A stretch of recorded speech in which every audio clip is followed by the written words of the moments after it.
সুপ্রিয় দর্শক শ্রোতা, আসসালামু আলাইকুম।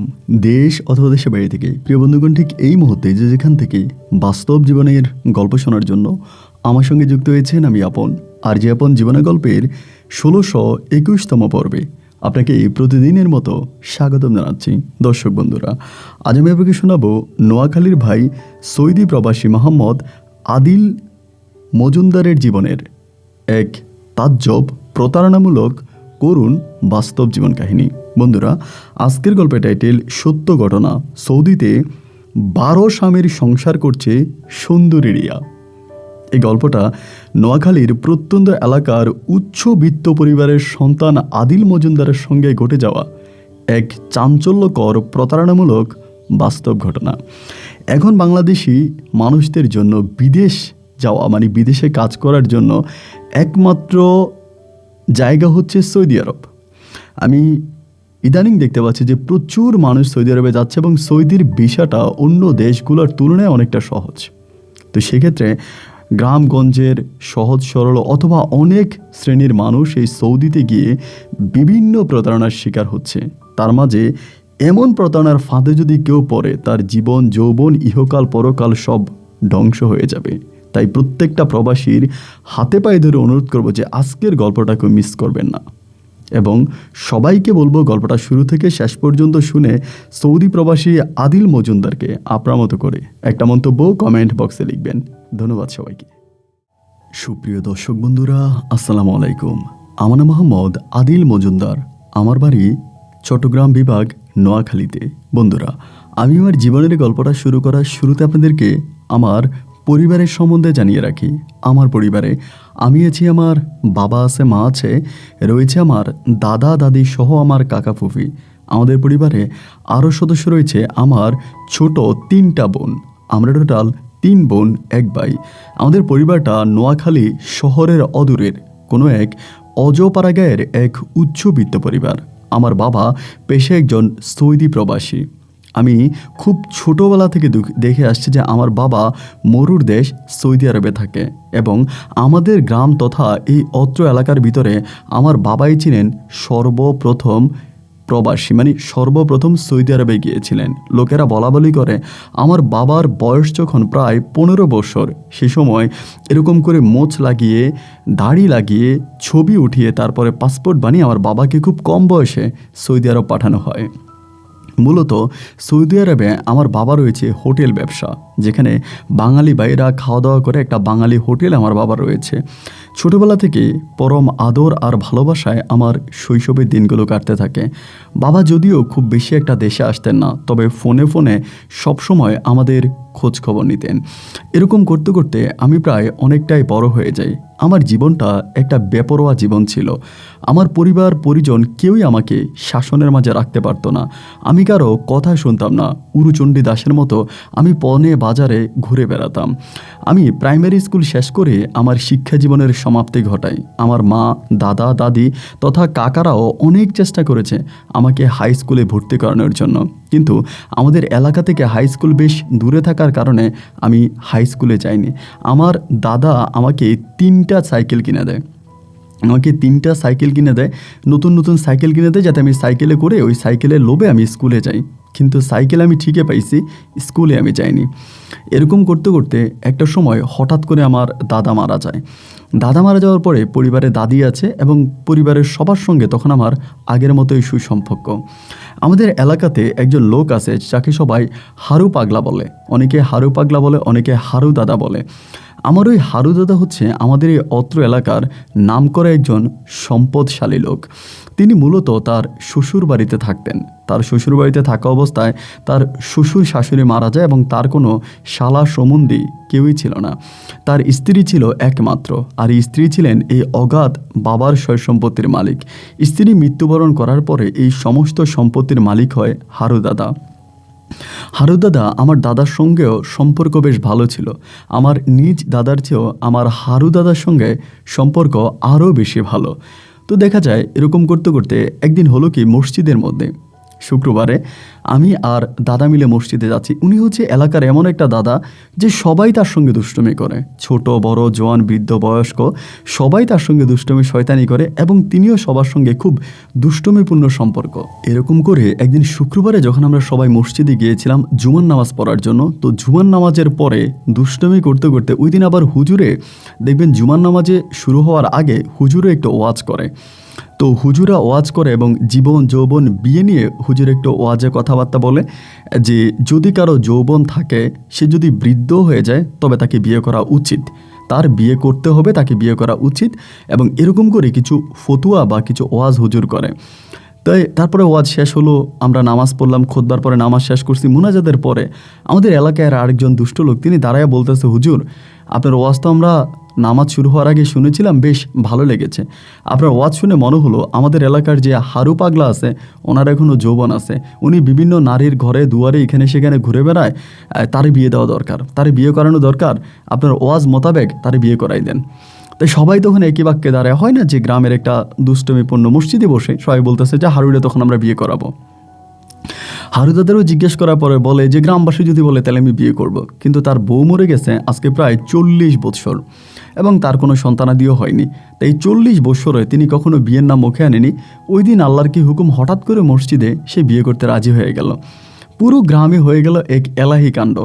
এবার সবাই তখন বলতেছে হারুদাদার বিয়ে। এবার মেয়ে খোঁজাখুঁজি শুরু করছে। হারুদাদা একটা শর্ত দিয়েছিল মসজিদ থেকে বের হয়ে, বিয়ে আমি করব ঠিক, তবে আমার বউ হতে হবে পরীর মতো সুন্দরী। যদি কম বয়সী সুন্দরী মেয়ে তোরা রেডি করতে পারিস তাহলে আমি বিয়ে করব। তো এরকম করে সবাই তখন মেয়ে খুঁজতেছে, কোথায় মেয়ে পাওয়া যায়। এইভাবে খুঁজতে খুঁজতে খুঁজতে খুঁজতে আমাদের গ্রাম থেকে বেশ দূরের একটা বিন গ্রামের একটা মেয়ে পাওয়া গেল। মেয়েটার আগে কখনো বিয়ে হয়নি এবং মেয়েটা দেখতে শুনতে বেশ রূপসী, হয় না যে মাঝে মাঝে বলে না যে গোবরে ফর্দ ফুল, একেবারে গরিবের মেয়ে কিন্তু আহামরি সুন্দরী, এমন একটা অবস্থা। সবাই তখন ওই মেয়েকে সিলেক্ট করলো যে এটাই হারু দাদাকে বিয়ে করানো হবে। গ্রামবাসী সবাই গেল, মেয়ে দেখলো এবং মেয়ের পরিবারও কথাবার্তা বললো এবং মেয়েকেও গোপনে জিজ্ঞেস করা হলো হারু দাদার বয়স নিয়ে। মেয়ে বললো যে ওনার বয়স নিয়ে আমার কোনো সমস্যা নাই, এবং সব কিছু ঠিক হওয়ার পর তখন হারু দাদার সাথে এই মেয়ের বিয়ে হয়েছে। আমরা এত দুষ্ট ছিলাম, আমরা ওনারে বাসর করতে দেই নাই। এই ছোট্ট মেয়ের সঙ্গে কি বাসর করবে, কি যে দুষ্টামি করছি ভাই, এই স্মৃতিগুলো সত্যি এখনও মনে পড়ে। সারা রাত আমরা হারুদাদার ঘরে টিনের চালে ঢিল মারতাম, শুধু ঢিল মারতাম, হারুদাদা কী করে, বাসর ঘরে কী করে, এরকম। তাই হারুদাদার ঘরটা ছিল আমাদের বিল্ডিংয়ের পিছনে। তো উনি অনেক সম্পদশালী হলেও তার ঘর দুয়ারগুলো এতটা উন্নত ছিল না, উনি টিনের ঘরেই বসবাস করতো, অতটা উন্নত ছিল না, প্রচুর জায়গায় সম্পত্তি। তা আমি ওনার ঘরে যাইতাম, দাদি দাদি বলে ওনার বউর সঙ্গে হচ্ছে দুষ্টামি করতাম। ওনার বউর নাম ছিল স্বপ্না। তাই আমি বলতাম এই স্বপ্না, আমি ভাবি বলতাম, নানি বলতাম না, যে স্বপ্না না, স্বপ্না ভাবি কই, এই সেই তো দুষ্টামি করতাম, ওনার ঘরে যাইতাম। এরকম করতে করতে এই দাদির সঙ্গে তথা ভাবির সঙ্গে আমার একটা ভালো সম্পর্ক গড়ে ওঠে। মাঝে মাঝে হারু দাদা আমারে বলে যে একটা কাজ কর আদিল, এটা একটু আইনা দে, ওইটা একটু আইনা দে। তো এরকম করতে করতে ওনার ঘরে যাই আসি, দুষ্টামি করতে করতে, হয় না যেহেতু ওনার সঙ্গে আমার একটা বয়সের একটা মিল আছে, দাদা তো অনেক বয়স্ক, তাই আমি ওনার ঘরে বেশি বেশি যাইতাম। সবাই বাইরেও দুষ্টামি করতো হারু দাদার সঙ্গে, কিন্তু ঘরে গিয়ে কেউ দুষ্টামি করতো না, ঘরে একমাত্র আমি যাইতাম। তা আমি গিয়ে জিজ্ঞেস করি, স্বপ্না নানি কী করে দাদা বলেন তো রাতের বেলায়, দাদা তো এক পা কবরে গেছে, এই কী করে বলেন। এরকম করতে করতে বুঝেন কিছু কথাবার্তা এই স্বপ্না তখন বলে, তো বয়স আমার থেকেও কিন্তু ছোট, বা আমার বয়সই হবে, কী করে বলেন না। এই করে দুষ্টামি করে বলতে বলতে 1 দিন 2 দিন 3 দিন 4 দিন বলে যে তোমার দাদা এটা করে ওইটা করে। এই করতে করতে না একটা পর্যায়ে আমার ভিতরে একটা খারাপ চিন্তাভাবনা কাজ করতে শুরু করে। মানে খারাপ বলতে কি, যে তার প্রতি আমার একটা খারাপ নজর চলে যায়। এই যে তার স্বামী কোনো কিছু করতে পারে না, বয়স্ক মানুষ, সেগুলো বলে। এই করতে করতে একটা খারাপ দৃষ্টি তখন তার প্রতি আমার পড়ে। তাই খারাপ দৃষ্টি যখন পড়ছে, এখন আমি কী করবো এটা চিন্তা করতে, তারা তো আর বলা যায় না। এই করে 1 দিন 2 দিন 3 দিন 4 দিন হতে হতে একদিন আমি প্রস্তাব দিলাম যে নানি, আপনি তো জানেন যে দাদার অগাধ সয় সম্পত্তি, এত সয় সম্পত্তির মালিককে, এগুলা খাবে কে, এগুলো খাওয়ার তো কোনো মানুষ নাই। এই যে দাদা কয়দিন পরে টুকুর করে মরে যাবে, আপনারা তো কোনো সন্তানাদিনে আপনাকে এখান থেকে চলে যেতে হবে, এবং এই সম্পত্তির মালিক হয়ে যাবে তার চাচাতো শালা, জেরাতো শালা, এই রাশেরা মালিক হয়ে যাবে। আমার তখন উনি বলতেছে, কথাটা যে আপনি বলছেন এটা খারাপও বলেন নাই, আমি তো এটা মনে মনে চিন্তাও করতেছি, তা কি করা যায়, কি করব এটা তো বুঝতে পারতেছি না। যদি একটা বাচ্চা কাচ্চা হইতো তাহলে তো আমার সংসারের খুঁটিটা শক্ত হইতো, আমি এখানে মজবুতভাবে বসতে পারতাম, থাকতে পারতাম। এখন এমন কোনো বিধি ব্যবস্থা কি আমারে করে দেওয়া যাবে, এমন কোনো ব্যবস্থা কি আছে? আমি তখন বললাম যে এমন ব্যবস্থা আমি কই পাবো, আমি কেমনে করবো? একটা কাজ করেন, আপনি আমার কাছেও বিয়ে বসে যান, আপনি দুইটা সংসার করলেন, সমস্যা কি? হারুদাদা তো আর জানবে না। তো এই দুষ্টামি করে উনিও করে। উনি একদিন এসে আমারে বলতেছে যে আদিল ভাই বলতো আমারে যে আদিল ভাই, কোনো হসপিটালে এমন কোনো কিছু কি করা যায় যেখানে যেখানে গেলে মানে বাচ্চা হবে, এরকম কোনো কিছু কি করা যায় কোনো হসপিটালে গেলে? তো এইভাবে কথাবার্তা বলতে বলতে আমি একদিন, তা আমি তো ডাইরেক্টলি বলতে পারতেছি না, যেহেতু আমার পাশাপাশি ঘর। আমি বললাম, দাদি আমার একটা ডাক্তার আছে, এই ডাক্তার মাঝে মাঝে সে হচ্ছে তার সঙ্গে কথাবার্তা বললে বাচ্চা হওয়ার সম্ভাবনা আছে, কারণ দাদার থেকে তো সন্তান হবে এমন কোনো আশা করাই যায় না, আর ইনি একেবারে শারীরিকভাবে পুরোই অক্ষম। পরে বলে, কোন ডাক্তার? আমি বলছি, আচ্ছা ঠিক আছে, কালকে সকালে আমি ওই ডাক্তারের কাছে আপনি নিয়ে যাব। তো এই ডাক্তারটা আমার খুব মানে আমার বড়ই ছিল, কিন্তু বন্ধু আর কি। ওনার আমি বললাম যে দাদি যদি আসে তাইলে একটা প্রেসক্রিপশন দিবেন, সে কিন্তু আবার লেখাপড়া জানে মেয়েটা মোটামুটি। তাহলে প্রেসক্রিপশনের মধ্যে লিখে দিবেন যে আদিলের সঙ্গে সম্পর্ক করে বাচ্চা নিয়ে নেন, এটাই আপনার হচ্ছে গিয়ে সন্তান। এই কথা বলে তার কাছে গেলে সে তখন লেখা বলে যে এটা ঘরে নিয়ে খুলবেন, পড়বেন, তখনই আপনার বাচ্চা হবে। এই দাদিরে তখন নিয়ে আসে ঘরে, সেটা পরে পইরা আর লজ্জা আমার সামনে আসে না। ঘরে গেলে আরেক দিকে তাকায় থাকে, মানে গ্রামের মেয়ে তো খুব লজ্জা পায়। আর লজ্জা পাওয়ার পর আমি দিন বলতেছি, দাদি এত লজ্জার কি আছে?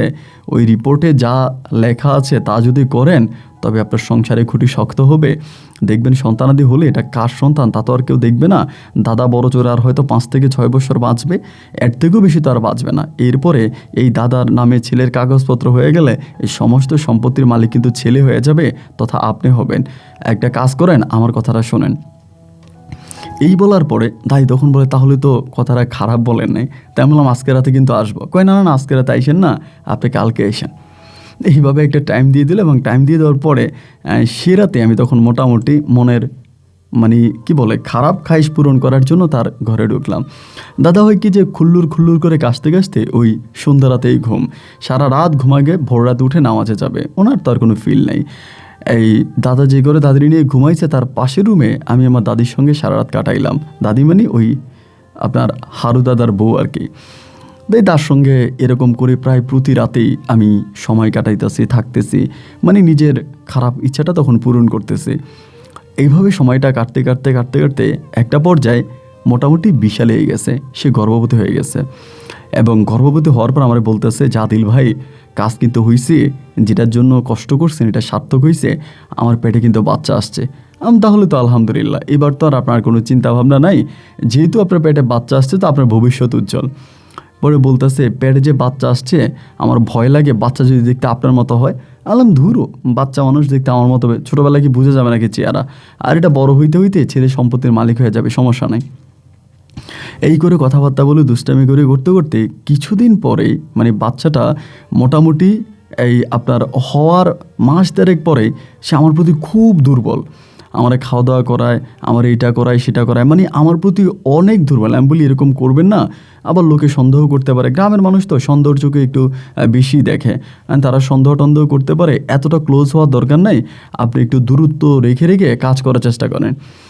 এই করতে করতে একটা সময় তার ঘরে একটা কন্যার সন্তান হয়, মানে একটা মেয়ে হয়, এবং মেয়েটাও দেখতে শুনতে বেশ সুন্দরী হয়। আর মেয়েটা হওয়ার প্রায় 21 থেকে 22 দিন পরে আমি জানি না কি মনে করে জানি, সে হঠাৎ করে একদিন রাতে আমি যখন তার ঘরে গেলাম, সে আমার জড়ে ধরে কান্না করতেছে। তখন মেয়েটা হয়ে গেছে, মেয়েটা হওয়ার বেশ কয়েকদিন পরে। এর বেজে কিন্তু আমি যাই নাই, এই পেটে বাচ্চা টাচ্চা থাকা অবস্থায় আর যাইনি। বাচ্চাটা নর্মালি হয়েছে, নর্মাল হওয়ার পরে গেছি। যাওয়ার পরে সে কান্না করতেছে, কান্না করে করে বলে যে আমার তুমি করেই বলে, জাদিল তোমার একটা কথা বলি, তুমি যদি আমার কথাটা রাখো, আমার কথাটা কি রাখবা? আমি বললাম, যদি কথা রাখার মতো হয়তো রাখবো, রাখবো না কেন, কী হয়েছে বলো। পরে বলে, জাদিল আমার এই সয় সম্পত্তি, জায়গা জমি এগুলো কোনো কিছুর দরকার নাই।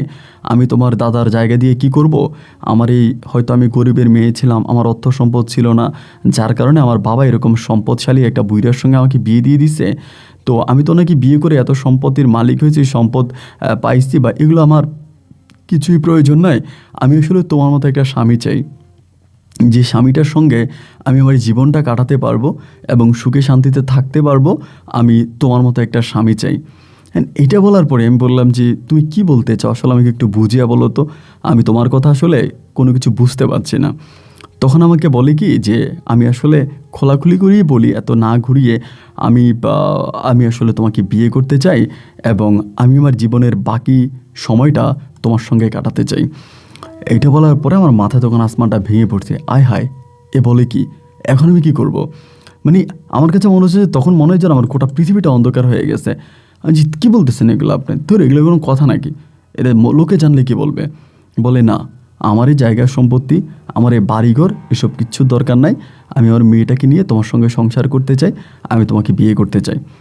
আমি তখন পড়ে গেছি উভয় সংকটে। আরে দূর, না, এটা হতেই পারে না, দাদা এটা শুনলে মরে যাবে, দাদা শেষ বয়সে একটা সুন্দরী বউ পাইছে, এইটা শুনলে দাদা সহ্য করতে পারবে না। পরে বলে না না না, এটা করাই লাগবে, এটা না করলে কিন্তু আমি বাঁচবো না। অ্যান্ড এরপরে হইল কি জানেন, সে শুরু করছে, মানে সেই রাতে তো আমি কোনো মতে ভাইগে আসছি, এরপরে শুরু করছে পাগলামি। আর পাগলামি কি, এটা কোনো নর্মাল পাগলামি না, আমি অন্য কারোর সঙ্গে যাইতেছে, আমার ডাকতেছে। তখন তো ধরেন এই ঘরের ভিতরে আমাকে তুমি করে সম্বোধন করতো, বাইরে আপনি বলতো, বা অনেক সময় আদিল ডাকতো। এখন সে আমাকে এই শুনছো, এই শোনো, মানে একটা হাজব্যান্ড ওয়াইফ যেরকম করে ডাকাডাকি করে এরকম করে ডাকে, এবং মানুষের সামনেও ডাকে। এখন আমি কী করবো, আমি তো পড়ে গেছি বিপদে।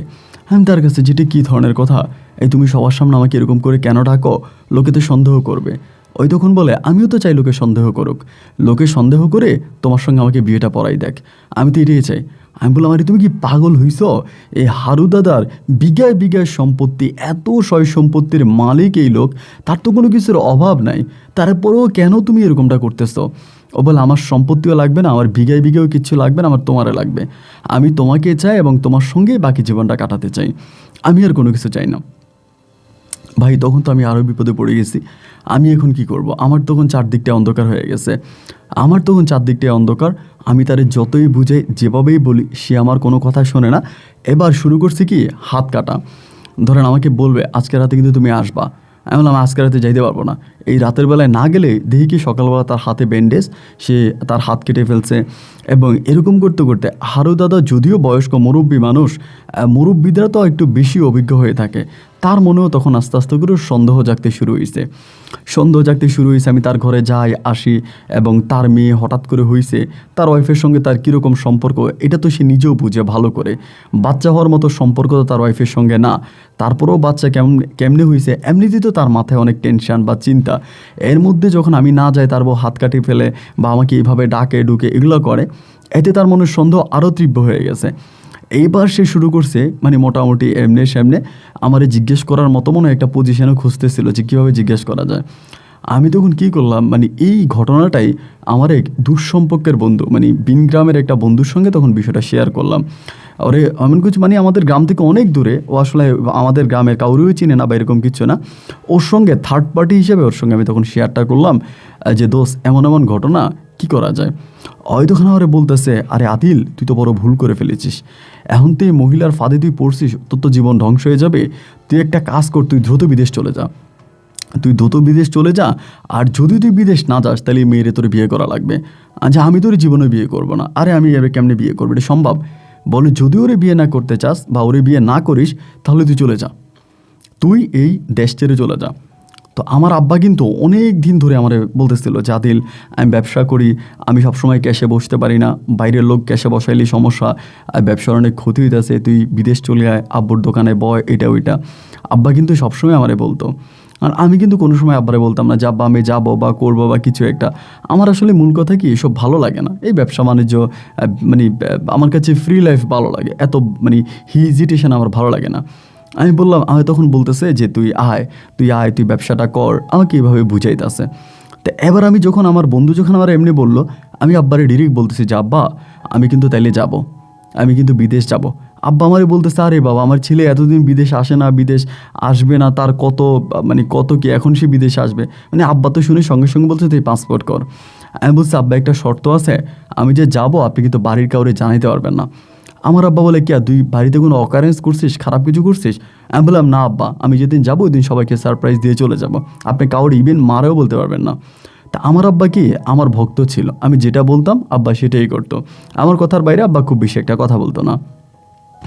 এইভাবে আব্বাকে বুঝালাম, বুঝিয়ে শুনিয়ে পরে আব্বা রাজি হয়েছে। রাজি হয়ে বলতেছে যে ঠিক আছে আমি কাউরে বলবো না, তাহলে তুই পাসপোর্ট কর। পাসপোর্ট করলাম, পাসপোর্টের কপি আব্বারে পাঠাইলাম। আর এদিক দিয়ে এই মানে কি বলে স্বপ্ন তো আমাকে পাগল বানাই ফেলতেছে, এই তুমি কখন আমার ঘরে তুলবা, কখন বিয়ে করবা। আমি ওর কাছ থেকে টাইম নিচ্ছি তখন কিন্তু, আর এটা বলি না যে না আমি তোমার বিয়ে করবো না, তোমার সঙ্গে সংসার করবো না বা থাকবো না, এসব কিন্তু বলি না। আমি তখন বলতেছি কি যে আমার আরেকটু সময় লাগবে, আমাকে আর একটুখানি সময় দাও, আর একটু সময় দিলে হয়ে যাবে, আমার আর একটু সময় লাগবে। শুধু সময় লাগবে সময় লাগবে বলে এই এক্সকিউজ দিয়ে দিয়ে আমি দূরে সরে যাচ্ছিলাম, মানে বিদেশ চলে যাব। আলহামদুলিল্লাহ একটা সময় আমার তখন ভিসা চলে আসে। আমার যেদিন ফ্লাইট হবে আমার আব্বা বলে একটা কাজ করতে আজকে একটু মিলাদ পড়া। আমি বললাম আব্বা মিলাদ পড়ালে আমি বিদেশ যেতে পারবো না। তা আমার আব্বারও আমি ইশারা ইঙ্গিতে কিছু ঝামেলার কথা জানাইছি যে এইরকম করে এই ঘটনা বলি না, বলছে আমি একটা কাজ করছি, আমার নামে ছোটোখাটো একটা মামলা হয়েছে। আব্বা তো টেনশানে, তা আব্বাও তখন আর কিছু বাড়ায় নাই। আমার যেদিন ফ্লাইট হবে সেদিন আমি আমার আবার এই হচ্ছে কি আমার নানার বাড়ি হচ্ছে কি আবার আমার এক আত্মীয়র বাড়ি আছে চট্টগ্রামে। আত্মীয় বলতে কি এটা আমার নানার বাড়িই বলা চলে, আমার আম্মার এক হচ্ছে চাচাতো থাকে আর কি, কেমন একটা আত্মীয়, ওই বাসায় গেছে। আম্মারে বলছে এবার ওই বাসার কথা বলে আম্মারে নিয়ে আমি তখন এই চট্টগ্রাম এয়ারপোর্ট থেকে আমি তখন ফ্লাইট করি। চট্টগ্রাম এয়ারপোর্ট থেকে তখন ফ্লাই হয় আমার, এবং সেখান থেকে আমি আম্মারে মানে আম্মা তো অবাক, আম্মা শুনে তো কান্নাকাটি শুরু করছে, এগুলো কী বলিস তুই, হঠাৎ করে চলে যাচ্ছিস, তোর ভিসা কবে আসছে, পাসপোর্ট কবে করলি, আমি তো কেউ কিচ্ছু জানি না। আমার মা কিছু জানার দরকার নাই, আমি যাচ্ছি তুমি খুশি না? মা বলে আমি খুশি, তা আলহামদুলিল্লাহ, আর কোনো কথা নাই। এবং সেখান থেকে আমি তখন সৌদি আরবে চলে গেছি।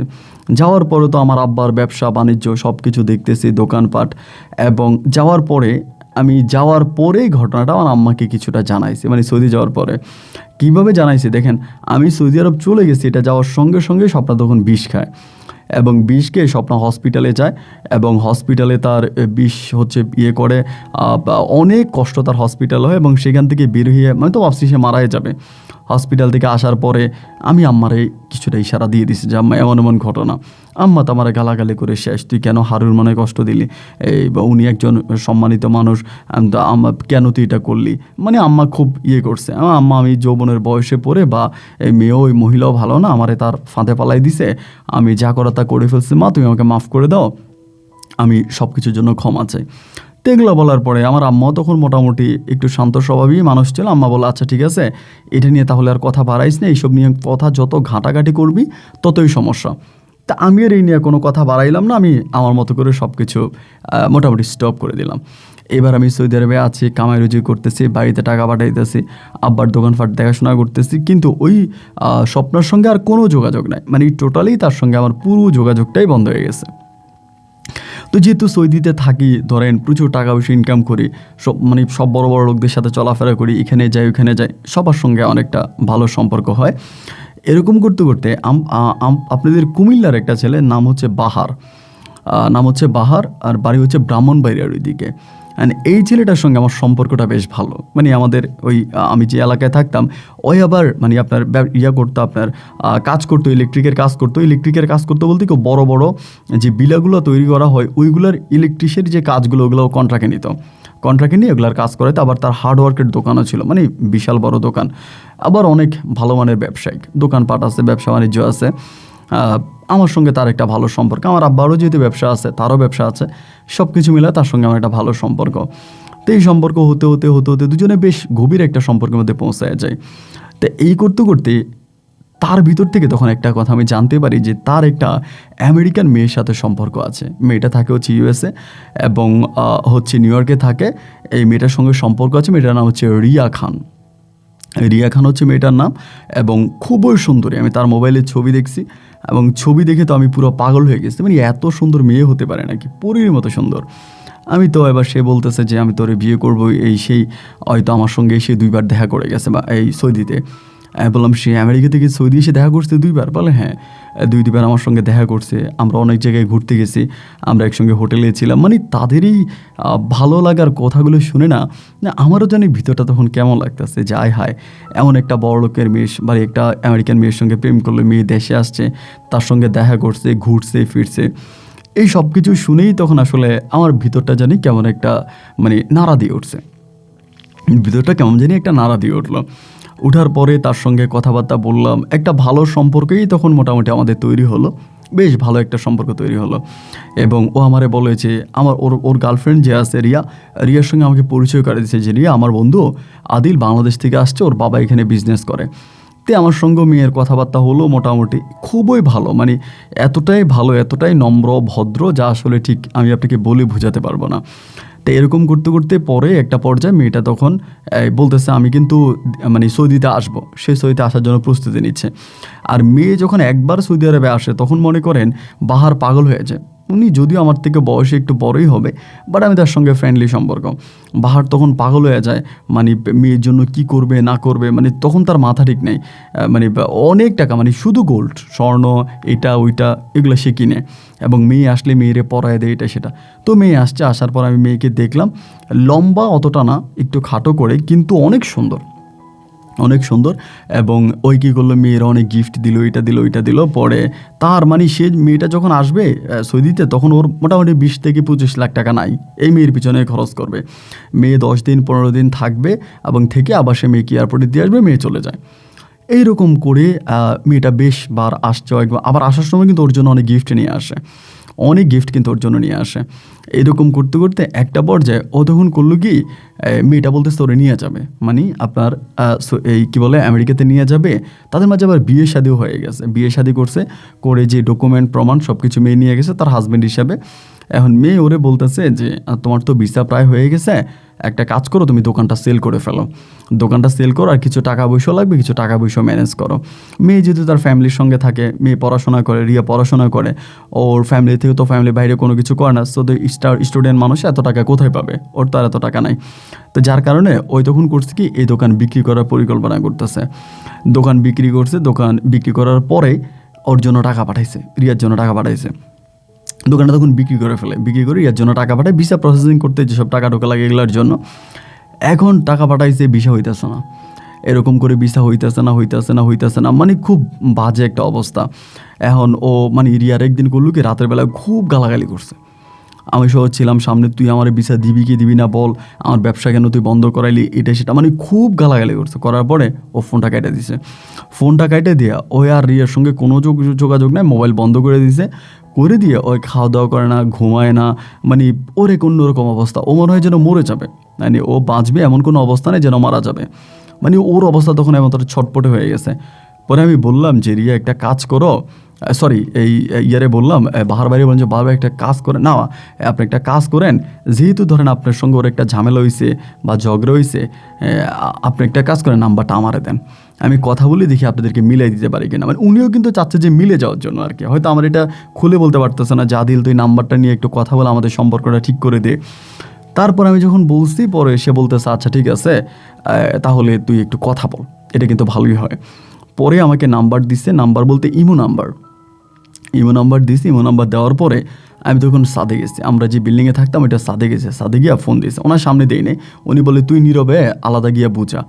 তা আমি সাদে গেছি, সাদে ফোন দিচ্ছি, পরে ফোন পিক করছে, করার পরে উনিও কান্না করতেছে, ওই দেশে উনিও কান্না করে। আমি বললাম যে মানে আপু ভালো আছেন? পরে বলে হ্যাঁ ভালো আছি, কে? আমি বললাম যে আমি আদিল।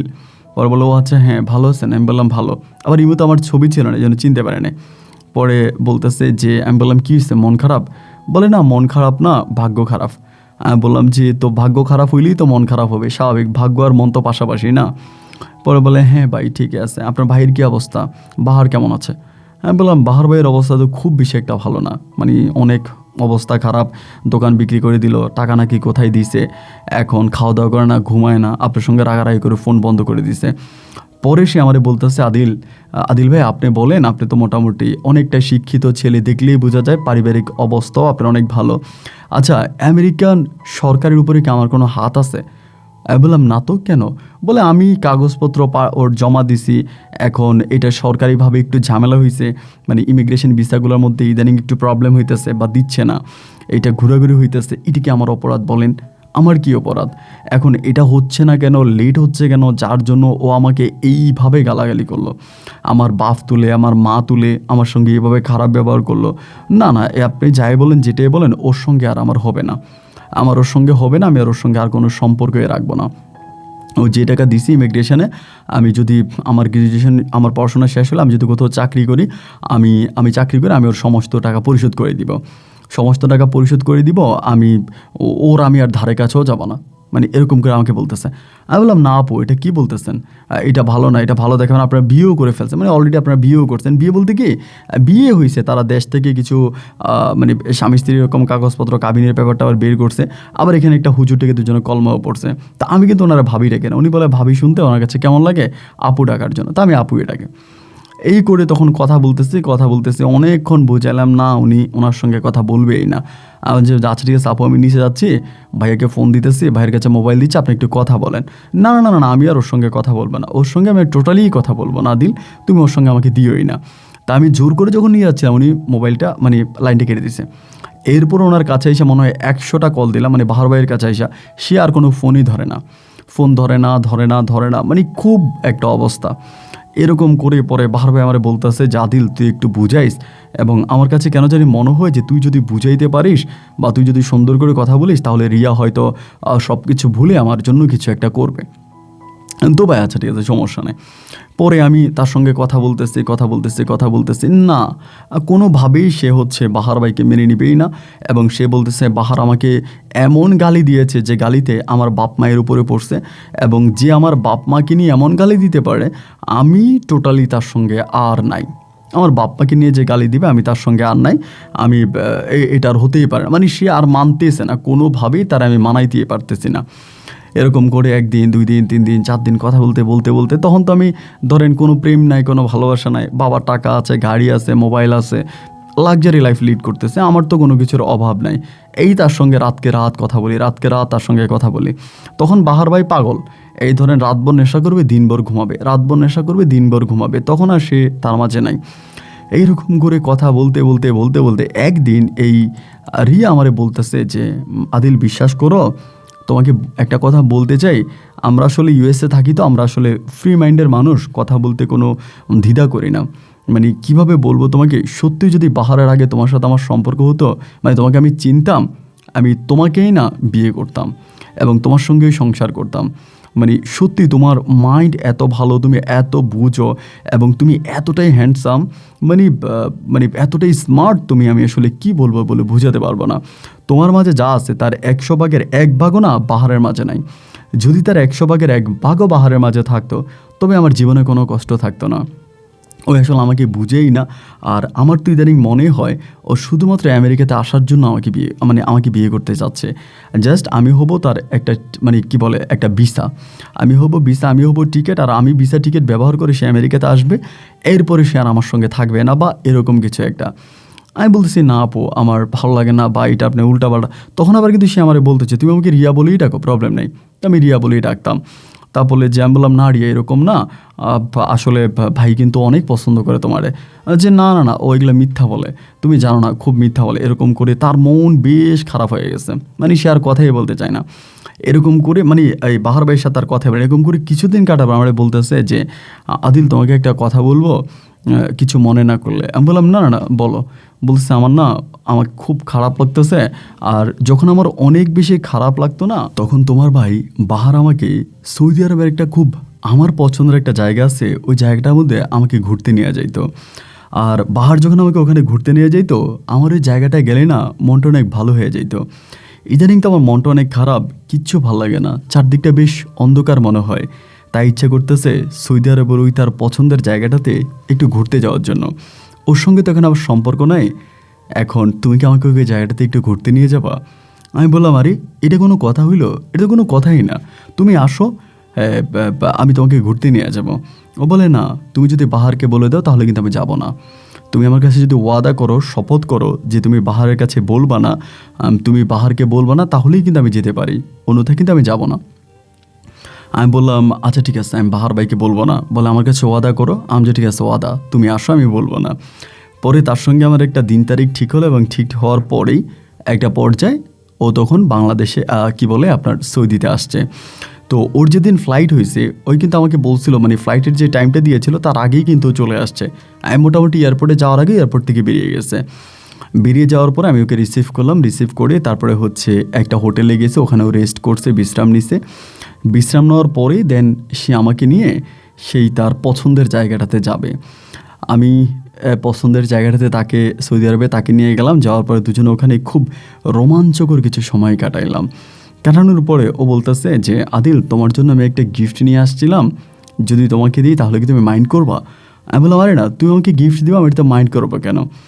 কথা বলার পরই না ও তখন আমাকে একটা স্বর্ণের আংটি, অনেক দামি একটা আংটি, উপরেটা মনে হয় কিছুটা হীরা আছে, এই টাইপের একটা আংটিও তখন আমার হাতে পরাই দিছে।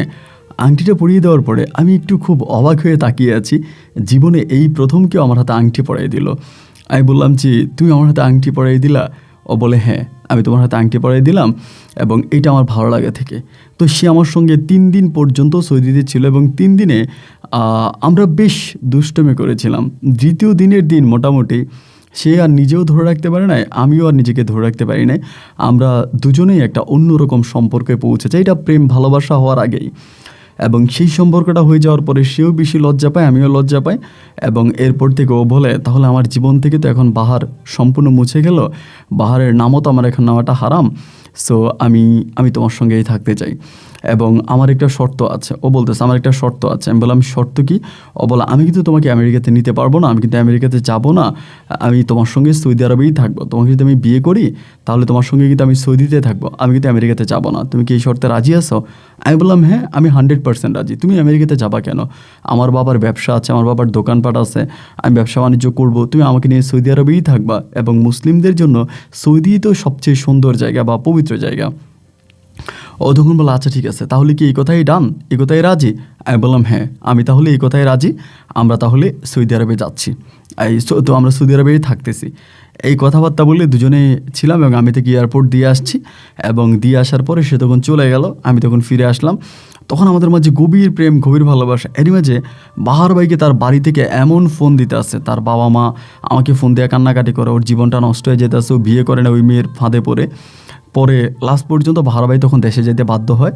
দেশে গেলে পরে তার বাপ মায় তার বিয়ে শাদী করায় দেয়। বাহার ভাইয়ের গল্প মোটামুটি ওখানেই ক্লোজ। বাহার ভাই আর এদেশে ফিরে আসে নাই। তো না আসার পরে আমি তখন এইভাবেই হচ্ছে আপনার এই রিয়ার সঙ্গে সম্পর্কে জড়াই গেলাম।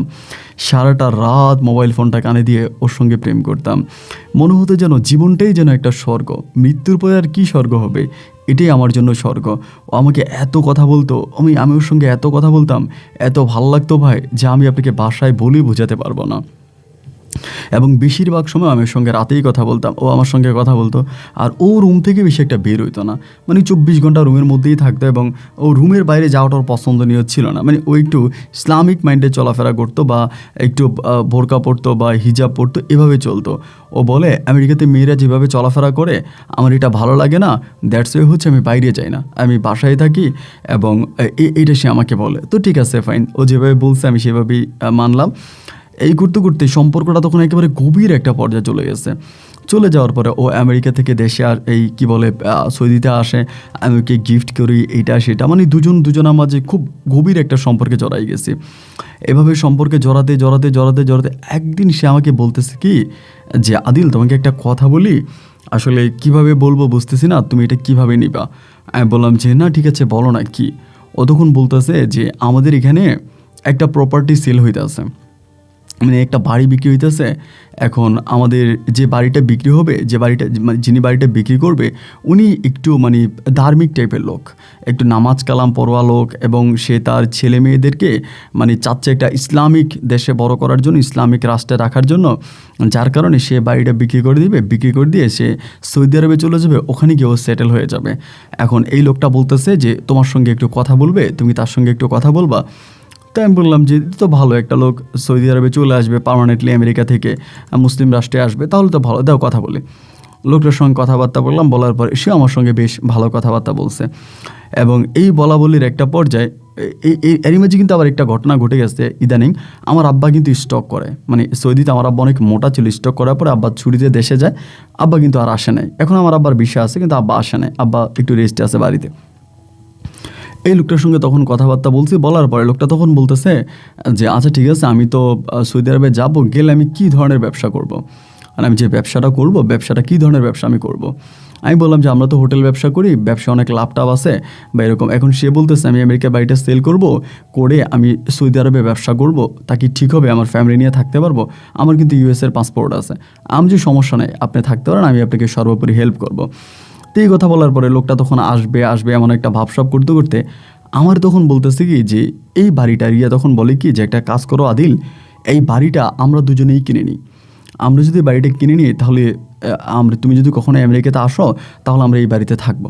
আমি বললাম তোমার সঙ্গে আমার প্রেম হয়েছে, তখন তো কথা হয়েছে আমি আমেরিকাতে যাব না, তুমিও আমেরিকাতে থাকবে না। ও বলে তা ঠিক আছে, কিন্তু এরকম সুযোগ তো আমি পাবো না। আমি চাই কি যে তুমি দেশের ব্যবসাটা ক্লোজ করে দাও এবং দেশের ব্যবসাটা ক্লোজ করে তুমি আমেরিকাতে চলে আসো। তুমি লোকটা সৌদি আরবে যাবে, তাকে তোমাদের দোকানপাটগুলো দিয়ে দাও, ওই ব্যবসাটা দিয়ে দাও এবং তুমি সৌদি আরবে চলে আসো, তুমি আইসা আমার সঙ্গে থাকো। আমি তখন মানে আমার কাছে তখন জানি কেমন কেমন লাগতেছিল, যেটা কী ধরনের কথা। আমি আমার দোকানপাট ব্যবসা বাণিজ্য লোকটাকে দিয়ে দেবো, সে তার বাড়ি আমাকে দিয়ে দিবে। তাই আমেরিকাতে একটা বাড়ি এত সস্তা নাকি? এই তখন থেকে কিছুটা কেমন কেমন কেমন কেমন করে জানি ভিতরটা জানি একটু কেমন একটু নাড়াচাড়া দিয়ে উঠছে। পরিশেষে আমি বলতেছি কি যে আচ্ছা ঠিক আছে, তুমি ওনাকে পাঠাও, ওনারা যদি পাঠাও তাহলে ওনার সঙ্গে কথা বলবো। মানে প্ল্যান হচ্ছে কি যে আমার সৌদিতে যে দোকানপাট আছে, ব্যবসা বাণিজ্য, এগুলো আমি লোকটাকে দিব এবং লোকটা তার আমেরিকার বাড়িটা আমাকে দিয়ে দিবে। হ্যাঁ, এরকম কথাবার্তা, আমি আমেরিকাতে চলে যাব, আমি আর রিয়া হচ্ছে আমেরিকাতে একসঙ্গে থাকবো, এইভাবেই কথা হচ্ছে। দেখেন এইভাবে কথা হওয়ার পরেই লোকটা তখন আসবে, তার ডেট সব কিছু হয়েছে, সে একটা সময় সৌদিতে আসছে। আসার পর আমাকে ফোন দিয়ে বলতেছে যে ভাই আমি অমুক হোটেলে আসি এবং আমি আসছি, আপনি যদি আমার সঙ্গে দেখা করেন। পরে আমি তার সঙ্গে দেখা করার জন্য সেই হোটেলে গেলাম। রিও আমাকে বললো যাওয়ার জন্য, শর্ত কিন্তু একটাই, যে আমি আমার বিজনেসগুলো তাকে দিয়ে দিব এবং সে তার আমেরিকার বাড়ি আমাকে দিবে। এতে রিয়া আমার ভিসার প্রসেসিংয়ের জন্য আমার পাসপোর্ট ওইখানে কোথায় কোথায় জমা দিছে। আবার অ্যানিমাজে সে আমাকে একটা ওই যে বাহার ভাইয়ের সাথে যেরকম একটা বিয়ের কাগজ বের করছে, আমার সঙ্গে এরকম একটা বিয়ের কাগজ বের করে সে নিয়ে গেছে। তারপরে এই লোকটা তখন আসছে সৌদি আরবে। আসার পরে আমি এয়ারপোর্ট আপনার কী বলে হোটেল থেকে তাকে রিসিভ করলাম। এখন লোকটাকে দেখার পরেই না ভাই আমার ভিতরে কেমন জানি একটা খটকা লেগে গেছে। মানে এই লোকে আমেরিকা থেকে আসছে, তার পোশাক আশাকটা ঠিক এরকম মনে হচ্ছে না। এই পোশাক আশাকের মাঝে মানে এই লোকটা আমেরিকা থেকে আসছে, মানে আমি এটা কেমন জানি একটু কী বলে আমার বিশ্বাস হচ্ছে না আর কি, সোজা কথা, এটা বিশ্বাস হচ্ছে। ঘটনা কি এরকম কেন? আমি আর তার সঙ্গে কথাবার্তা বাড়াইলাম। আমরা তো ভাই নোয়াখালীর ছেলে, আমরা সারা দুনিয়া চালাই, হে আমারে কী বোঝাবে। তখন আমি বললাম যে ভাই ঠিক আছে চলেন, তারা দোকান দেখালাম এবং আমাদের দোকানটাই দেখালাম। দোকান ঘুরে ঘুরে কিচেন বা স্টেপ, ইনকাম সব কিছু তাকে দেখাইতেছিলাম। এইভাবে সব কিছু দেখাইতে একটা পর্যায়ে তার সঙ্গে কথা বলতে বলতে আমি খুব খেয়াল করে দেখলাম যে কথার ফাঁকে ফাঁকে সে দুই একটা আরবি কথা ইউজ করে। যেমন কি ধরে না, কথা বলতেছে ওকে খাল্লি মানে বাদ দাও, তো এটা তো অ্যারাবিক একটা শব্দ। তা আমেরিকা থেকে একটা মানুষ এই ফার্স্ট হচ্ছে তোমার এই কী বলে ইয়েতে আসছে, সৌদিতে আসছে, অ্যান্ড সৌদিতে আসার পরে সে দুই একটা কথা আরবিতে বলতেছে। আমার কাছে জানি বিষয়টা তখন কেমন একটু মানে খটকা লেগে গেলো যে না, সে তো আরবিতে কথা বলার কথা না। পরে তারে খাওয়াইলাম, সে খাওয়া দাওয়া করলো। তার বেশভূষ পোশাক আশাক দেখে কোনোভাবেই বোঝা যায় না সে আমেরিকা থেকে আসছে। পরে আমি বললাম আচ্ছা ভাই একটা কথা বলি, কিছু মনে করবেন না, আপনি কি এর আগেও আমেরিকা থেকে সৌদিতে কখনো এসেছিলেন? উনি বলে না আমি এর আগে কখনোই আসি নাই, এটা আমার ফার্স্ট আসা। তাই আমি বললাম যদি ফার্স্ট আসেন আপনি কি অ্যারাবিক ভাষা জানেন? বলে যে না আমি তো অ্যারাবিক ভাষা জানি না। তাই আমি বললাম অ্যারাবিক ভাষা না জানলে আপনি কথাবার্তার মাঝে কিছু কিছু অ্যারাবিক শব্দ ব্যবহার করেন, এগুলো কিভাবে করেন? উনি বলে না আমি তো কোনো অ্যারাবিক শব্দ বলি না, আমার তো কোনো অ্যারাবিক শব্দ আমি তো ইউজ করিনি, আমি তো কোনো অ্যারাবিক কথা বলি না। বলে যে না আপনি তো মনে হয় কয়েকটা অ্যারাবিক কথা বলছেন। এই কথা বলতে বলতে আমরা কিন্তু আমাদের হোটেলেই বসে কথা বলতেছি। ইন দ্য মিন টাইম পাশের টেবিলের এক লোক আছে, তার শালি হচ্ছে নিউ ইয়র্কে থাকে, মানে কোথায় জানি থাকে আর কি। সেই লোকটা তখন আমাদের কথার মাঝে বলতেছে কি যে ভাই উনি কি আমেরিকা থেকে আসছে? আমারে বলতেছে, এই যে বলতেছে আমেরিকা থেকে আসছে তারাও কিন্তু আমি চিনি, আমাদের হোটেলে খাওয়া দাওয়া করে সবসময়, মেশনের কাজ করে। পরে আমি বললাম হ্যাঁ আমেরিকাতে আসছে। বল ভাই কোন জায়গায় থাকেন আপনি আমেরিকায়? বলতে ভাই আমি তো নিউ ইয়র্কে থাকি, এ লোক বলতেছে। পরে সেই লোকে বলতেছে ভাই নিউ ইয়র্কে তো আমার শালিও থাকে। বলে তাই নাকি? এই কথা বলতে বলতে বলতে সে কী করলো, চেয়ারটা টান দিয়ে আমাদের সঙ্গে এসে অ্যাড হয়ে গেছে।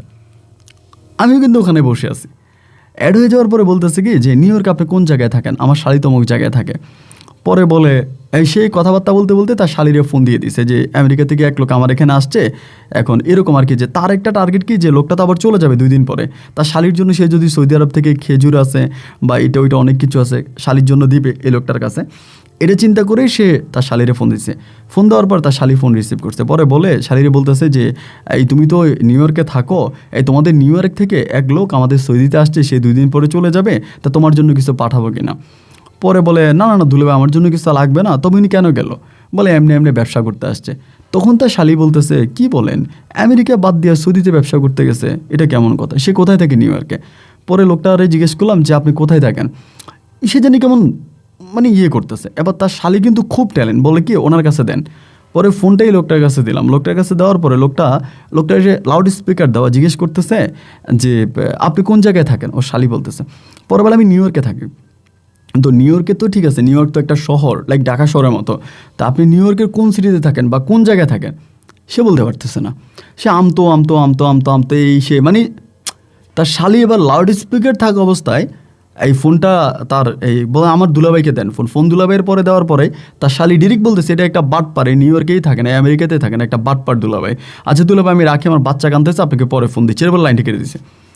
লাইনটা কেটে দেওয়ার পর লোকটা তখন গরম হয়ে গেল, এই আমারে অপমান করলো, এই করলো সেই করলো, এই কে।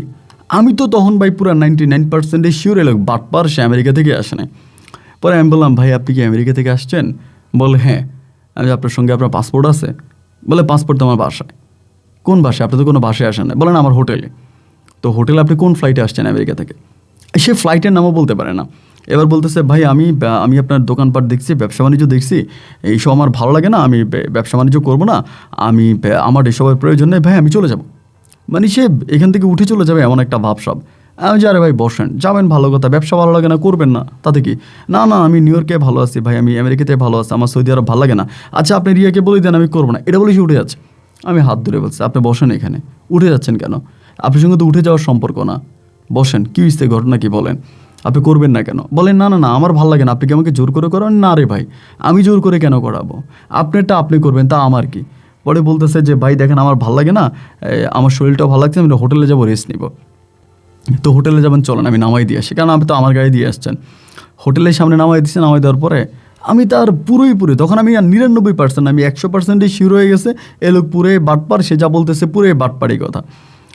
তারপরে আমি বললাম যে ঠিক আছে, হোটেলের সামনে নেই, আমি বললাম রুমে দিয়ে আসি, বলে না না ভাই রুমে দেওয়া লাগবে না, আমি যাইতে পারি। আমি না চলেন, রুমের মধ্যে বসাইছি, সে শুয়ে আছে, হায় তার জীবন যা অবস্থা।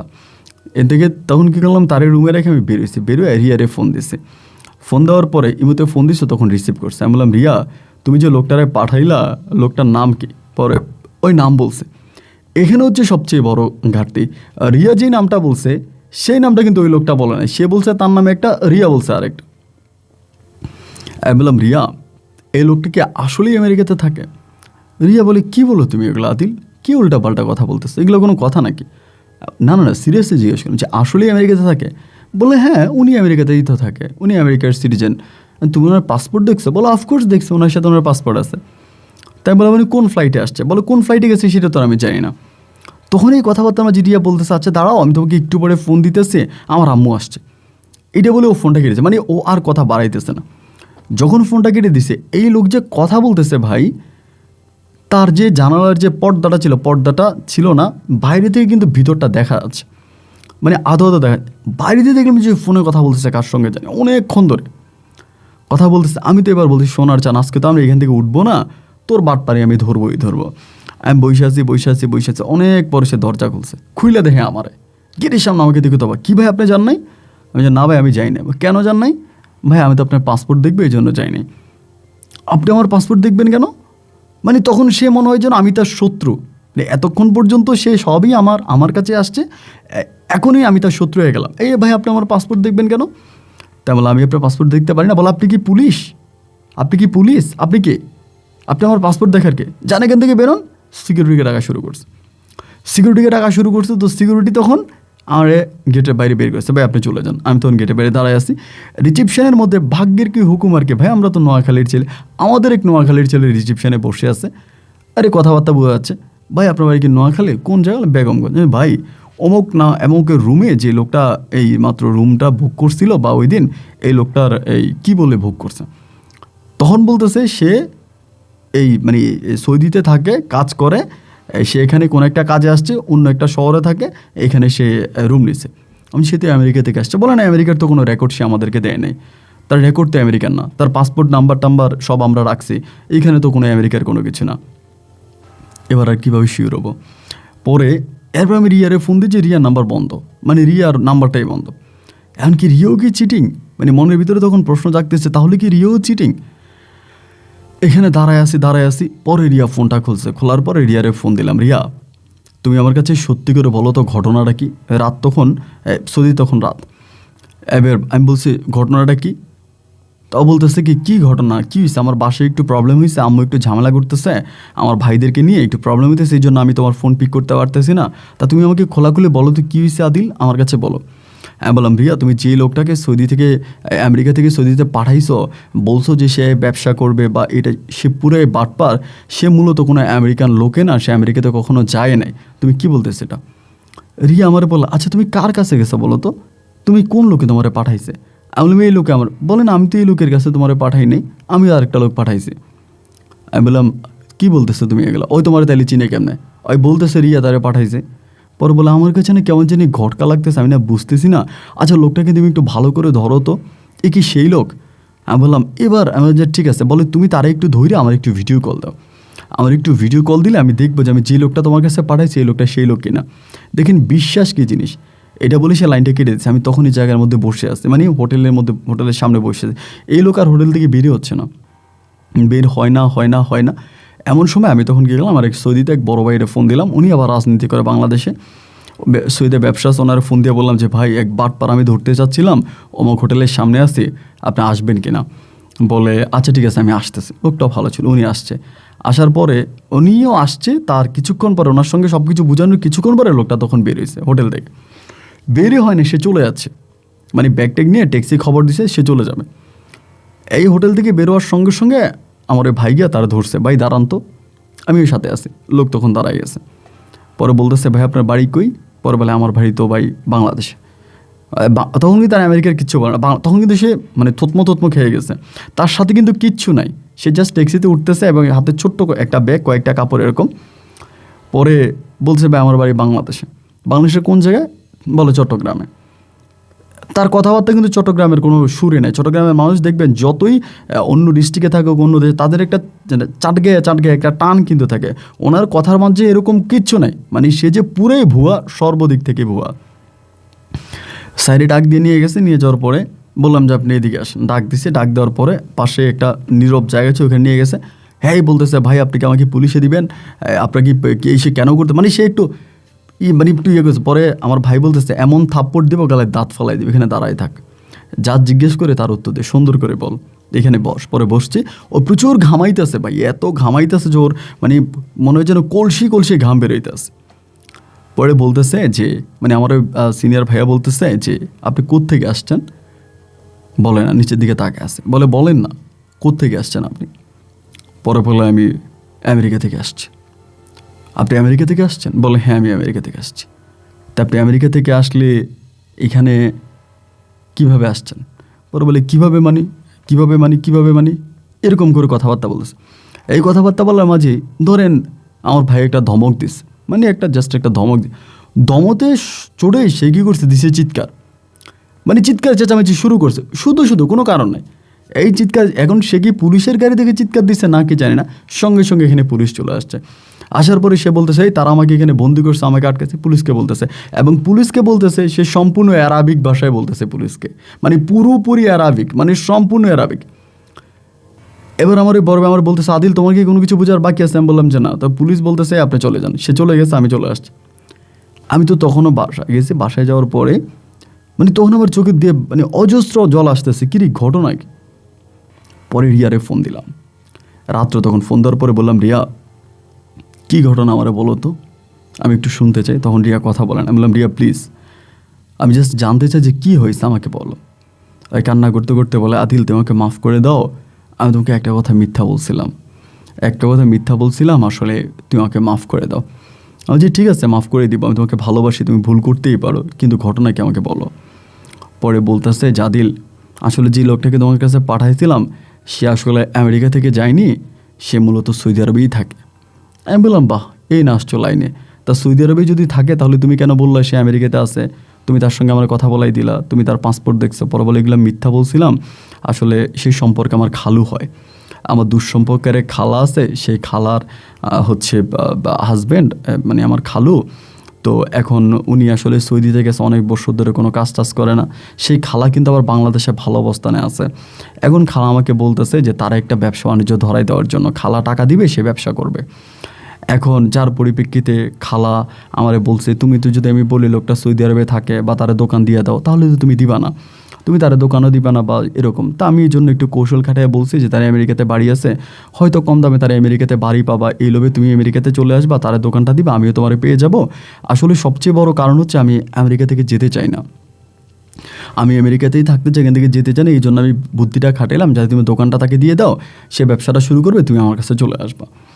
তাই আমি বললাম এটা তুমি আমাকে বলতেই পারতো। বলে না, বললি তো তুমি আর শুনতা না। আমি যদি তোমার বলতাম তাহলে কি তুমি শুনতা? যার জন্য আমি বুদ্ধি খাটাইছি, এখানে একটা বাড়ি আমি তোমার জন্য দেখছি, এই বাড়িটা আমি তোমার জন্য কিনবো এবং সব কিছু ঠিক আছে। এবং আমার কাছে মনে হয় যে এই জন্য আমি বলছিলাম যে তোমার ওই ব্যবসাটা তারা দিয়ে দিলে এখানে তুমি চলে আসতা। আমি একটু মিথ্যা বলছি, এটা আমার অপরাধ, তোমাকে মাফ করে দাও। কিন্তু তখন এই রিয়ার প্রতি আমার 95% সন্দেহ জমে গেছে যে না। এরপরে কথাবার্তার মাঝে সে আমারে বলতেছে যে আদিল, আমি জানি তোমার মনটা অনেক খারাপ হয়ে গেছে, আম সরি জান, আমি তোমার কাছে আসবো। ওই নিচ থেকে বলতেছে তোমার কাছে আসবো। তাই আমি বললাম কবে আসবা? ও বলে তুমি কবে বলো। আমি বললাম তাহলে কালকে আসো। ও বলে কালকে কি টিকিট পাবো? ওকে ফাইন, আইল সি।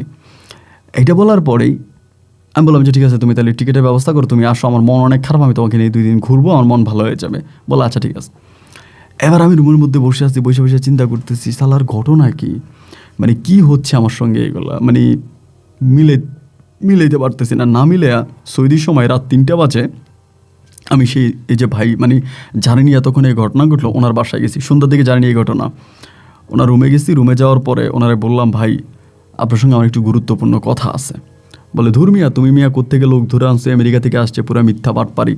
আমি বললাম ভাই আপনি চলেন, ওনারে নিয়ে বাইরে আসছি, বাইরে একটা গার্ডেনের পাশে বসছি, বৈশা বললাম ভাই একদম বিস্তারিত যা আপনার এতক্ষণ বলছি না, এই রিয়ার ঘটনা সব তারে খুলে বললাম যে ভাই এই ঘটনা আমার সঙ্গে, এটা ঘটছে, এটা আমার সঙ্গে ঘটছে। উনি বলে ভাই রে, তোমার কি মনে হয় এই মেয়ে কি আসলে আমেরিকা থাকে? আমি বললাম ভাই আমার তো এখন সন্দেহ লাগে। বলে তার সঙ্গে কখনো ভিডিও কলে কথা বলছিল, সে আমেরিকা দেখাইছে? আমি বললাম না ভাই, তার সঙ্গে আমি যতটুকু দেখছি জাস্ট রুমের মধ্যে, সে রুমের মধ্যেই থাকতো এবং রুমে বসে আমার সঙ্গে কথা বলতো, সে কখনো রুমের বাইরে যাইতো না, 24 ঘন্টা রুমের মধ্যেই থাকতো।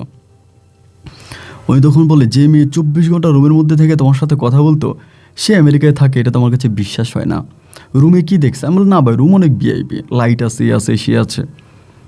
উনি বলে কখনোই কি তার পাসপোর্ট দেখছে? আমি বললাম না, পাসপোর্ট দেখে না। এয়ারপোর্ট থেকে রিসিভ করছে? আমি বলি হ্যাঁ, এয়ারপোর্ট থেকে রিসিভ করছে। পরে বলে কবে আসবে ও? আমি বললাম যে ভাই ও তো অমুক অমুক দিন আসবে বলছে, মানে ফ্লাইট দেখতে সেটা বলছে। বলে আগে তারা বাংলাদেশে আনো, পরেরটা পরে দেখা যাবে। তাই আমি বললাম আচ্ছা ভাই ঠিক আছে। এই কথাবার্তা বইলা পরে ও তো তখন টিকিট কাটছে, আমার বলে আমি টিকিট কাটছি, আমি আসতেছি। যেই ডেট করছে ওরে কিন্তু আমি কোনো কিছু বুঝতে দিই না, আমি যে বিন্দু মাত্র সন্দেহ করছি এটা বুঝতে দিই না। পরে সে ওই ডেট অনুযায়ী সে আসছে, আসার পরে এই দিনও একই ঘটনা। আমি যাওয়ার পর দেখি যে এয়ারপোর্টের গেটে দাঁড়ায় আছে, মানে ওই এয়ারপোর্ট থেকে কখন বেরোয় আমি সেটাই জানি না। গাড়িতে উঠে ওই দিন ভাইয়ের সঙ্গে কন্ট্যাক্ট করলো, ভাই বললো যে ডিরেক্টলি আমার বাসায় নিয়ে আসবা, কোনো কথা নাই, আমার বাসা। ওই দিনও আমার বলতেছে জাদিল আমার জন্য কোথায় হোটেল বুক করছো? আমি বললাম হোটেল বুক করা আছে, তুমি আমার সঙ্গে চলো। এটা বলে ডিরেক্টলি আমি বললাম এটা ভাইয়ের বাসায় যাবো। ও বলে না আমি কারো বাসায় যাবো, আমি খুব টায়ার্ড, একটু রেস্ট করবো, তুমি জানো আমি ইউএস থেকে আসছি, কত দূর থেকে আসছে। মানে ঠিক আছে ফাইন, একটু রেস্ট করো।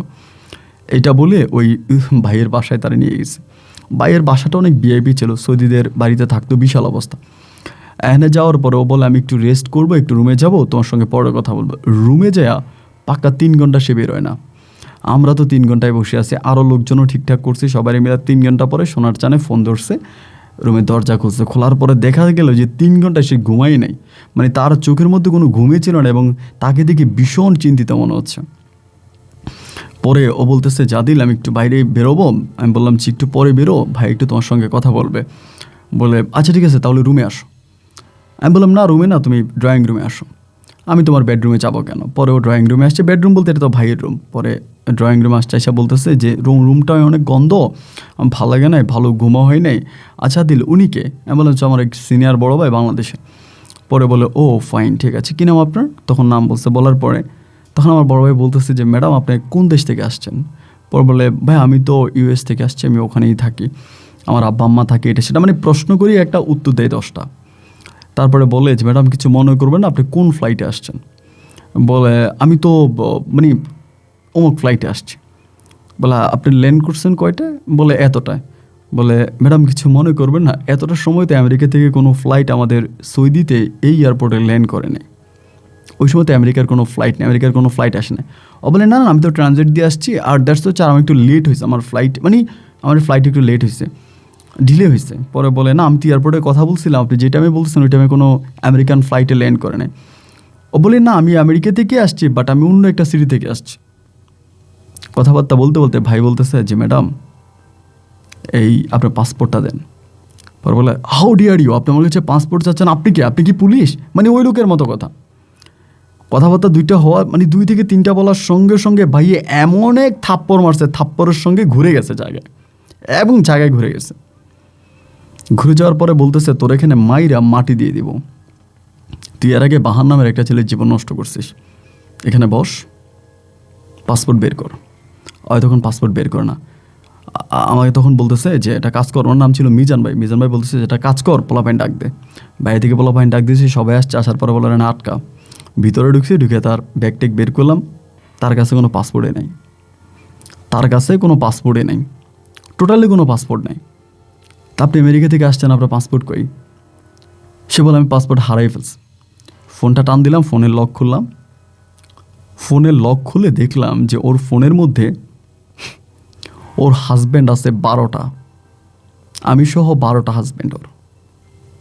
এবং শুধু বাংলাদেশে মানে শুধু বাঙালি না, ইন্ডিয়ান আছে। সবচেয়ে বড় কথা হচ্ছে সে কয়েকটা অ্যারাবিক লোক, মানে যারা বেদুইন গরিবের অনেক পোলাপান আছে না, যে সৌদিতে ব্যবসা ট্যাবসা করে, এরকম এরকম অনেককে সে মানে এরকম বিয়ে মানে নামের বিয়ে করে রাখছে। তো মানে ভাই তখন তো আমার মানে আমি কি কাঁদবো না কি করব, মানে আমি তখন বুঝতে পারতেছিলাম না। পরে সবাই ধরে বলতেছে যে সত্যি সত্যি বল, তোরে পুলিশে দিব না তোরে ছেড়ে দিব, তুই কি করিস? যদি সত্যি বলিস তাহলে তোরে ছেড়ে দিব, আর যদি মিথ্যা বলিস তুই সারা জীবন জেল খাটা লাগবে। আর সৌদির আইন তো জানিস, সৌদির আইন কত খারাপ, তোর আইনের আমরা সর্বোচ্চে উঠাবো, বল কী হয়েছে? পরেও কান্না করতে করতে বলতেছে যে সে মূলত একটা বারে চাকরি করে। বার বলতে কি, ওই সৌদিতে একটা ড্যান্স ক্লাবে ও চাকরি করে, ক্লিনিংয়ের মতো একটা পোস্টে চাকরি করে। আর সবচেয়ে বড় কথা, সবচেয়ে বড় কথা, সবচেয়ে বড় কথা হচ্ছে সে বাঙালিয়ে না, সে মূলত ইন্ডিয়ান। সে মূলত ইন্ডিয়ান, সে বাঙালিয়ে না, কিন্তু সে বাঙালির নাম ব্যবহার করে। সে মূলত তার বাড়ি হচ্ছে ইন্ডিয়াতে, তার নাম রিয়াও না, সে হচ্ছে হিন্দু একটা মেয়ে, কি সেন জানি বললো তার নাম এটা। এগুলোর মাঝেই তখন কথাবার্তা কথাবার্তা কথাবার্তা হইতে আসছে, ঝগড়াঝাটি হইতে আসছে। পরে ভাই আমার ডাক দিলাম, মিজান ভাই ডাক দিয়ে নিয়ে বলতেছে যে তোর কাছ থেকে টাকা ঢুকে নিচ্ছে? আমি বললাম অনেক টাকা নিচ্ছে। পরে টাকা নিচ্ছে, কোনো প্রমাণ আছে? আমি বললাম ভাই প্রমাণ তো নাই। পরে উনি আমারে বলে হাই রে বিকুব, হাই রে বিকুব, যেই মেয়ে কখনোই আমেরিকা যায় নাই সেই মেয়েরে তুইও টাকা দিলে, বাহারও দিল, এবং এই পর্যন্ত তার টোটাল 12টা স্বামী আমরা পাইলাম, তার মোবাইলে পাইলাম 12টা, বাকিগুলো বাদ দিলাম। পরে উনি বলে দেখ সৌদির আইন খুব খারাপ, আরও তো বাঙালিও না, ও ইন্ডিয়ান, ওর কাছে বড় বড় সৌদিয়ান আছে, কোন সৌদিরে ফোন দিবে আরও বিপদে পড়ে যাবে। আর তো সৌদি আরবের আইন বহু খারাপ, আমরা যা করছি এটাই অনেক বেশি করে ফেলছি, পুলিশ ফোন দিলাম। আমি বললাম ভাই কী কোন? বলে সিআইডিরে ফোন দিছে, সিআইডি আসছে, আসার পরে সিআইডির আগে উপরে সব কিছু ভাঙিয়ে বুঝে বলছে যে এই ঘটনা। পরে সিআইডি পুলিশ নিয়ে আসছে, আইনা ওরে নিয়ে গেছে। তো ও চলে যাওয়ার পরে আজকের এই দিনটা পর্যন্ত আমি এক দুঃখের জীবন পার করতেছি, খাওয়া নাই, দাওয়া নাই, ঘুম নাই। আমি জানিও খারাপ, আমি জানিও দুষ্ট, ও অনেক খারাপ, কিন্তু তারপরেও কোনোভাবেই ওকে ভুলতে পারতেছি না, ভিতর থেকে ওকে সরাইতে পারতেছি না। সবাই বলে ও খারাপ, সবাই আমারে বলে তুই কি পাগল, তুই কার জন্য খাওয়া দাওয়া বন্ধ করছিস, কার জন্য ঘুমাচ্ছিস না, তুই কী শুরু করছিস? তুই তো মনটারে বুঝাইতে পারি না যে ও আসলে ও খারাপ জানি, কিন্তু মনের বুঝাইতে পারি না, মনটা এখনও তার জন্য কাঁদে। এজন্য প্রতি রাতে আপনার গল্প শুনে ঘুমাতে যেন আজকে বহু বছর হয়ে গেছে বাংলাদেশে যাই না। আব্বা আম্মা কান্নাকাটি করতে করতে চোখের জল শুকিয়ে ফেলছে, একবার দেশে আয়, কিন্তু আমি আর দেশে গেলাম না। আমার জীবনটা এখন নষ্ট, আমি আমার নিজের যৌবনটাকে শেষ করে ফেলছি। আমার এখন আর যৌবন নাই বললেই চলে। নেশা করে করে আজ আমি মৃত্যুর ধার প্রান্তে এসে দাঁড়িয়েছি। আমার দুঃখের কথাগুলো আপনাকে বললাম, যদি পারেন এই অবলা প্রবাসীর মনের কথাগুলো লাখো মানুষের কানে কানে পৌঁছে দেবেন। ভালো থাকবেন। আসসালামু আলাইকুম।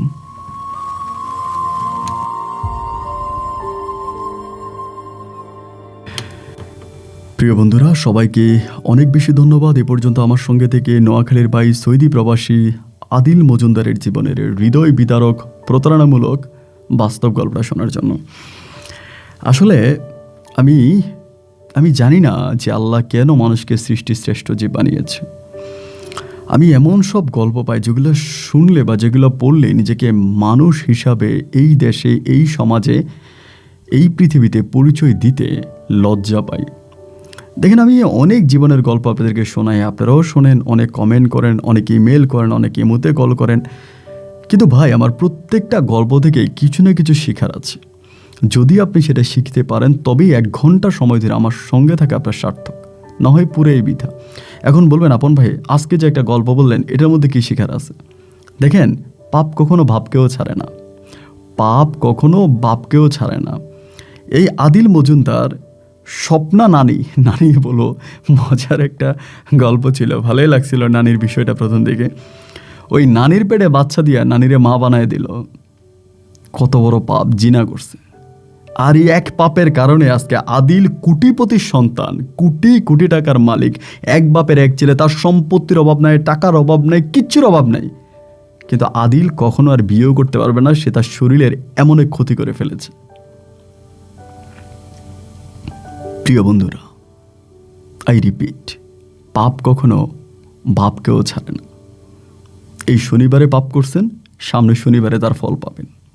সুতরাং একবার পাপ করার আগে চিন্তা করবেন যে এই পাপ আপনার সর্বোচ্চ কেড়ে নেবে। অনেকেই বলে সুখ শান্তি, সুখ আর শান্তি এক কথা নয়, এটার ব্যাখ্যা আরেকদিন দিব। আজ এখানেই বিদায়, দেখা হবে নতুন দিন নতুন কোনো গল্পে। এ পর্যন্ত সবাই ভালো থাকবেন আর সুস্থ থাকবেন। আল্লাহ হাফেজ এন্ড আসসালামু আলাইকুম।